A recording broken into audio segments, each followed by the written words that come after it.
Grįžus namo pastebėtas įsilaužimas. Šeštadienio popietė. Jokūbas grįžta namo po apsilankymo pas draugus. Jis įeina į savo daugiabutį.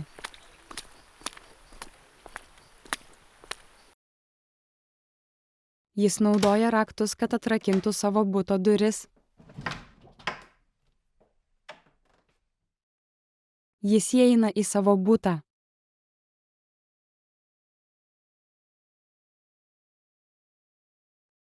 Jis pamato ant grindų bato pėdsaką.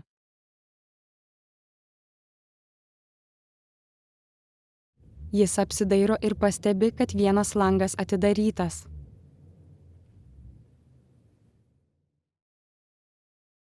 Ką daryti, kad išliktum saugus? Jis įeina į svetainę, pamato sugadintus daiktus ir ant grindų išmėtytus daiktus. Jokūbas nieko neliečia ir išeina iš buto.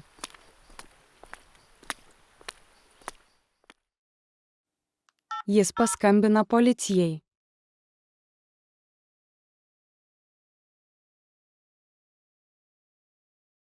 Ką daryti toliau?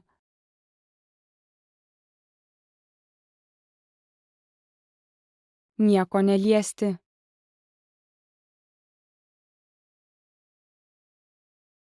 Laukti lauke arba saugioje vietoje, kol atvyks policija.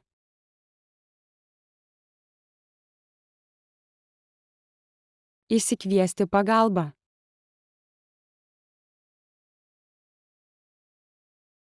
Kviečiant pagalbą.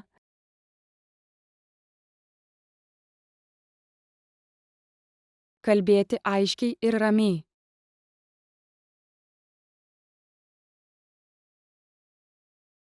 Pasakyti savo vardą ir adresą, paaiškinti, kas nutiko ir atsakyti į klausimus. Įdėmiai klausytis nurodymų.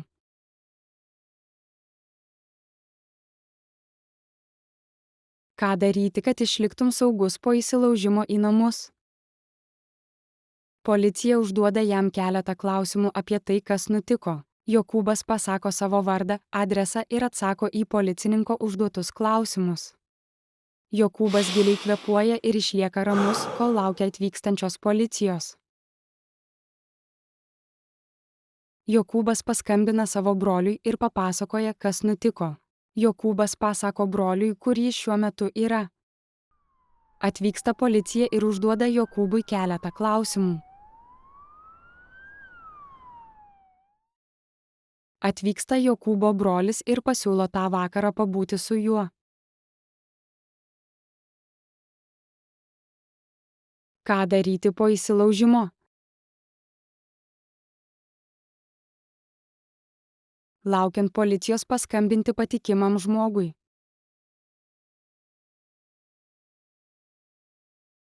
Svarbu išlikti ramiam ir būti saugioje vietoje. Kai atvyksta policija, atsakyti į jų klausimus.